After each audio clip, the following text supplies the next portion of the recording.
Hola, estamos en Punto Crítico, programa de televisión de la Unidad de Medios de Comunicación de la Universidad Nacional de Colombia, y yo soy Carlos Alberto Patiño Villa, profesor titular.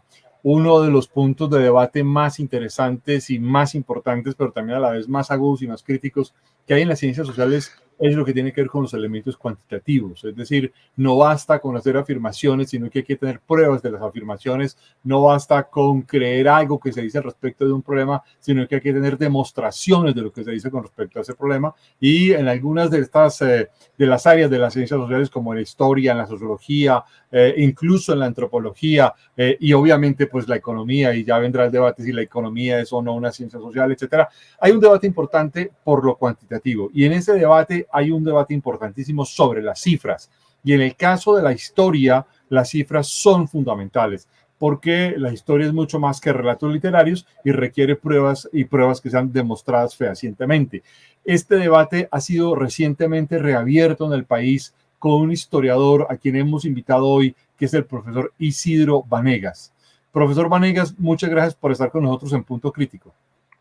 Carlos, muchas gracias por invitarme, por permitirme puntualizar algunas cosas respecto a este tema de las cifras de la violencia.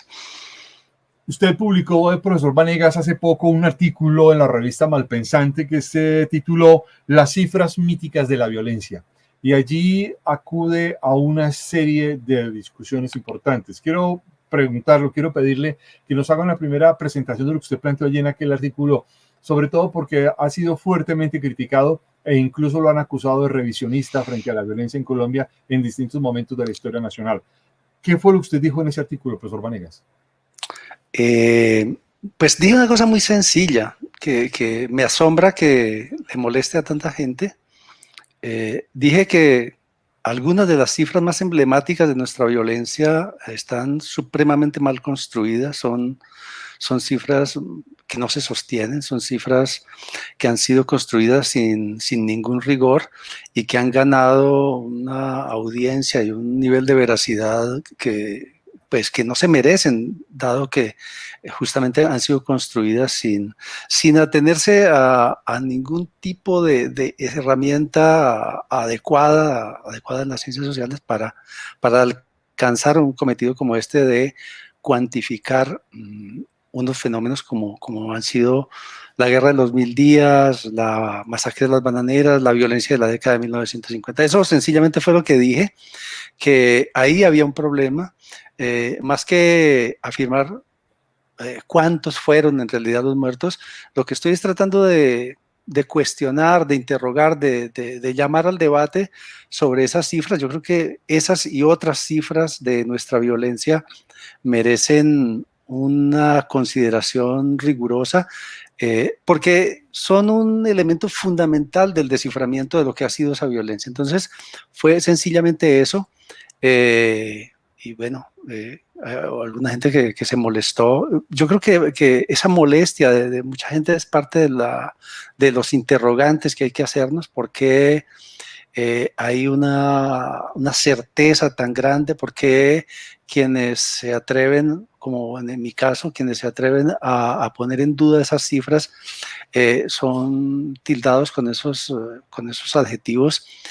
Yo simplemente estoy interesado en una discusión académica, pero pues me esfuerzo también por entender cómo es que la gente reacciona, qué sentimientos, qué convicciones, qué construcciones discursivas hay detrás de esa irascibilidad de quienes ven en mi pequeño texto como un atentado a la moral o a ciertas verdades que parecieran que no pueden ser discutidas. Profesor Vanegas, yo quiero preguntarle por una parte del trabajo del historiador, del trabajo de la historia. Y es que, y se lo pregunto en función de una pregunta que le voy a hacer más adelante con base en una de las referencias que usted utiliza en su artículo. Cuéntenos, los historiadores, ¿qué hacen con las cifras? ¿Cómo las buscan? ¿Lo cuantitativo es importante en el trabajo histórico o lo cuantitativo es algo de menor importancia? No, sin duda que es muy importante. Ahora, esa importancia varía de acuerdo al tipo de historia que uno haga. Obviamente si uno hace una historia económica o administrativa, pues las cifras cobran una centralidad total. En otros, digamos, en otras perspectivas, como puede ser la historia conceptual o otro tipo de historias, pues las cifras no son tan decisivas. Sin embargo, yo creo que sí hay un problema fundamental, más allá de si las cifras son supremamente centrales o no, y es hasta dónde está uno autorizado a generalizar ciertas afirmaciones, ¿sí? Porque si uno se piensa, por ejemplo, en la historia conceptual, uno va a buscar lo que los actores de una época dijeron respecto a ciertos problemas, ciertos conceptos, ciertas nociones, pero uno puede agarrar de manera azarosa o puede agarrar de manera prejuiciada ciertas nociones, ciertas maneras de comprender esos fenómenos y generalizarlos sin haberse comprometido en una indagación sistemática. Entonces, yo creo que yo plantearía el problema en la posibilidad de generalizar, es decir, qué generalizaciones son autorizadas, tienen fundamento, tienen base y cuáles no. Y yo creo que en las ciencias, que ese es un problema general a las ciencias sociales. ¿Qué tan sólidas son las generalizaciones que podemos hacer? Cuando decimos Colombia es un país oligárquico o Colombia es una democracia oligárquica, uno detrás de esa afirmación tendría que tener un sustento de algún orden para decirlo. Es decir, no puede decirlo con base en una serie de datos mínimos o fragmentarios o de un periodo que no abarque todo lo que la afirmación compendia. Entonces, ahí hay un problema que a veces o con mucha frecuencia en las ciencias sociales no se toma en consideración y mucha gente hace afirmaciones tajantes, afirmaciones de un alcance enorme, cuando no hay detrás de eso digamos, un conjunto de datos, un conjunto de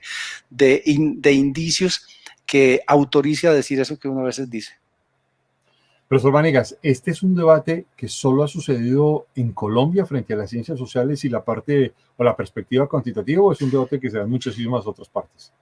Yo creo que es un debate común a todas las ciencias sociales.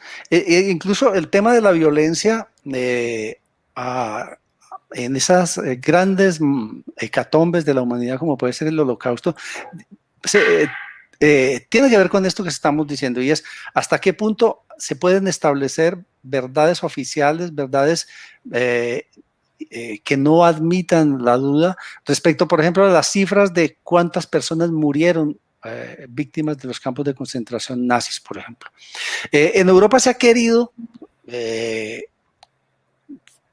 digamos, oficializar ese tipo de cosas y hay, contrariamente al espíritu digamos, de libertad que caracteriza a Europa, pero frente a ese tema del Holocausto, por ejemplo, se ha tratado de crear la noción de que hay una verdad definitiva y quien se atreve a interrogarse sobre eso recibe ahí mismo ese anatema durísimo de negacionista, que es una impugnación moral al mismo tiempo, o sobre todo es una impugnación moral, porque supone que quien cuestiona esas cifras está tratando de rebajar el dolor y el sufrimiento y la barbarie de quienes cometieron eso, y pues no siempre. Yo creo que las ciencias sociales no se pueden casar con esas verdades definitivas, mucho menos con verdades oficiales. Las ciencias sociales están comprometidas con la búsqueda de la verdad, con la búsqueda de un conocimiento sólido, con un conocimiento juicioso, sistemático, riguroso, y no se puede. Yo creo que cualquiera que venga con buena información, con buenas hipótesis, con buenos datos, con buenas reflexiones sobre cualquier problema, hay que admitir que lo revise. O sea, yo en realidad me siento honrado con esa palabra de revisionista. O sea, las ciencias sociales y la ciencia en general no puede funcionar exitosamente sino con base en sucesivos revisionismos. Lo contrario de revisionista es aceptar que hay eso que ven insistiendo, que hay verdades inamovibles, que hay verdades intocables, y eso es extraño a mi juicio a las ciencias de todo orden, ¿sí? A las ciencias naturales y a las ciencias sociales les completamente antitética esa idea de que existen cosas que hay que dejarlas tal como están. Hay un historiador, y quisiera conocer su criterio, norteamericano, experto en Europa Central y del Este, experto entre las décadas de 1920 y 1960, que es Tony Judt. y otro que es muy, perdón, Tony Judd, que es británico y vive en Estados Unidos, y luego está el otro que era muy cercano a Tony Judd, que es Timothy Snyder. Los dos han hecho dos historias revisionistas de la Segunda Guerra Mundial y lo que sucedió alrededor del Holocausto. Este es un poco el debate que usted, digamos, apunta frente a este debate de lo cuantitativo. No conozco, la verdad, el trabajo de Tony Judd sobre la Segunda Guerra Mundial, lo conozco el trabajo sobre los intelectuales franceses, que me parece muy, muy provocador, muy interesante. Me parece que pone en su puesto a muchos intelectuales franceses que tuvieron una relevancia enorme, no solo en el ámbito intelectual francés, sino en el caso colombiano, por ejemplo, pienso en Sartre, y en el rol tan activo que tuvo alguien como Sartre en justificar la violencia en Colombia. Pero yo creo que es bienvenido cualquier esfuerzo serio, cualquier esfuerzo no dogmático de reinterpretar las cosas, mucho más si esos eventos como la Segunda Guerra Mundial, como el Holocausto, como la violencia nuestra, son eventos traumáticos, eventos que han tenido una importancia decisiva en lo que somos. Y cuando digo importancia no quiero decir que sea positivo, sino que han marcado tan hondamente nuestra vida. ¿Cómo no seguir reflexionando sobre la violencia? Yo creo que hay que abandonar categóricamente esa idea de que nuestra violencia está muy estudiada y muy bien estudiada. Yo creo que ha habido informes interesantes, informes fecundos en términos de comprensión, pero yo creo que estamos muy lejos de unos relatos comprensivos, analíticos, de lo que ha sido nuestra violencia. Yo creo que hemos avanzado mucho en cartografiar, en conocer ciertos aspectos, sobre todo de orden cuantitativo de nuestra violencia, pero hay mucho por reflexionar, y bueno, ese es el llamado mío a seguir trabajando en eso, a comprometernos en realidad en revisar y hacerlo cada vez con herramientas más precisas y con actitudes más abiertas. Yo creo que lo que revela estos anatemas que han tratado de verter sobre este pequeño texto es que hay un poco de animadversión al pensamiento libre, y que esos que están en la vereda opuesta, los que se interrogan, son no juzgados en términos académicos, sino juzgados en términos morales y de alguna manera desterrados, o se le pretende desterrar del debate, cuando lo que habría que hacer es fomentar un debate abierto y tranquilo. Usted cita en su artículo 3 fuentes o 3 artículos adicionales para ampliar el debate, y entre los 3 cita 2 del historiador Adolfo Meisel y cita uno del historiador Eduardo Posada Carbó. Y del de Eduardo Posada Carbó es uno muy interesante que se llama La novela como historia, 100 años de soledad y las bananeras. ¿Cómo entender esta dimensión de este debate que Carbó ya había abierto hace unos años frente a esta perspectiva de este debate de lo cuantitativo en la historia? Sí, el texto de Eduardo es muy interesante, muy creativo, muy rupturista. Es un texto que también ha sido anatematizado, pero que yo creo que plantea las cosas pone las cosas en su puesto.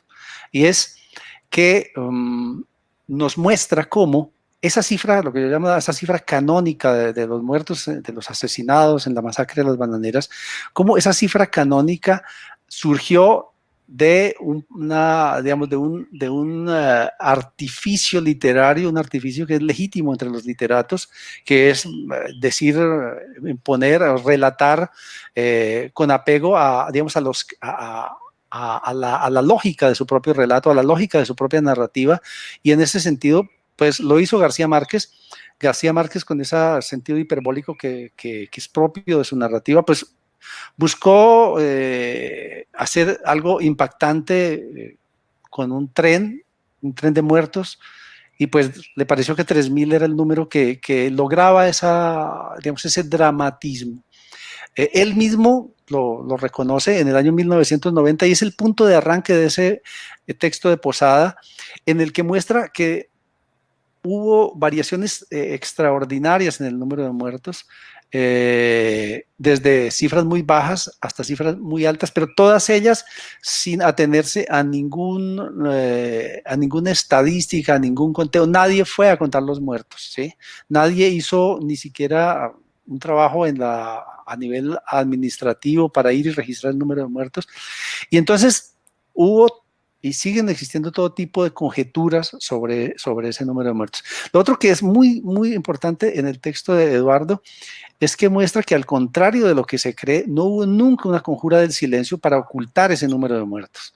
Todo lo contrario, desde el primer momento constituyó un elemento que desprestigió muchísimo al gobierno de Miguel Abadía Méndez, que era el presidente. Hubo protestas, hubo rechazo en la prensa, hubo movilizaciones, y de hecho ese repudio de la violencia en las bananeras es un elemento fundamental para comprender por qué cae el Partido Conservador en 1930 y por qué llegan los liberales al poder.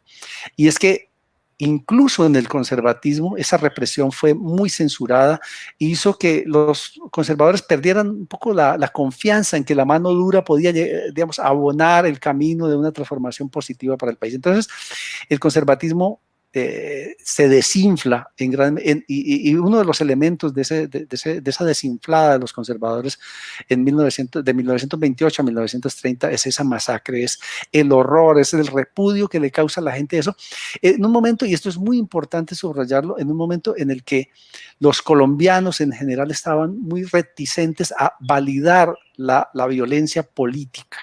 Sí, eso fue una característica muy importante de todo ese periodo después de la Guerra de los 1000 días, que los intelectuales, los políticos, los hombres de empresa, todo el mundo, la gente corriente, por supuesto, los líderes obreristas y socialistas, estaban conscientes de que ese primer siglo de vida republicana había sido supremamente violento, caótico, y que era posible detener esa actitud belicosa de los colombianos, y eso logró que esas primeras décadas del siglo XX fueran bastante tranquilas. Yo he hecho un estudio sobre eso y he encontrado que la violencia fue bastante acotada, bastante controlada. Hubo violencia, pero nada que ver, por ejemplo, con el periodo posterior de la República Liberal, donde todas esas pasiones políticas se desencadenan. Entonces, me parece importante repensar cosas como el número de la masacre, de muertos, de asesinados en la masacre de las bananeras, porque implica pensar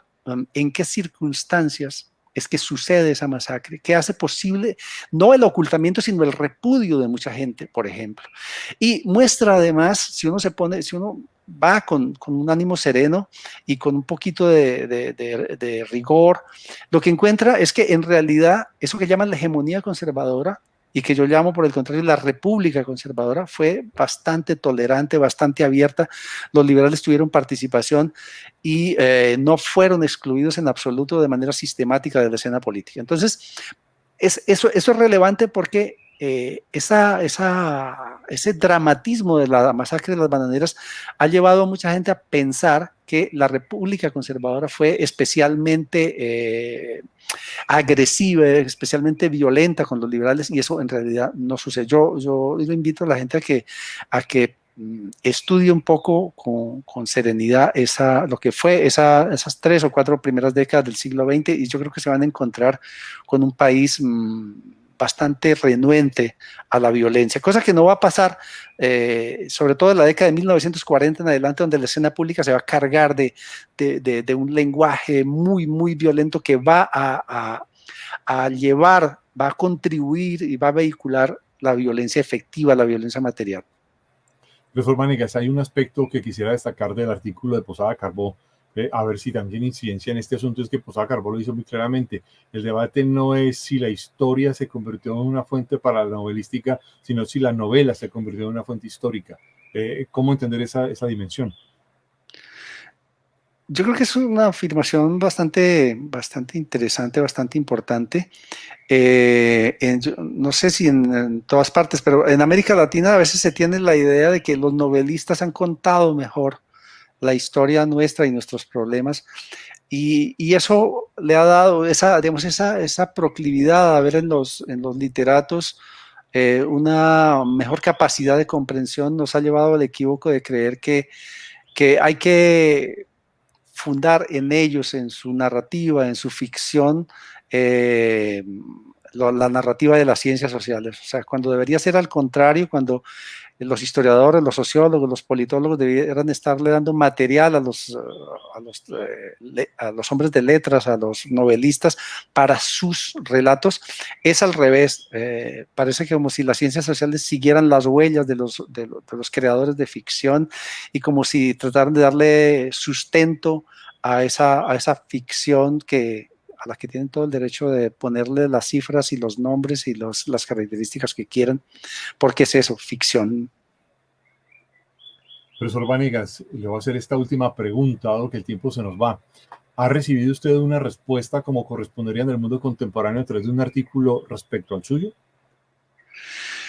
No, la verdad es que yo no me he interesado en esas críticas que le hacen a mi texto, porque soy un poco escéptico respecto a la posibilidad de diálogo.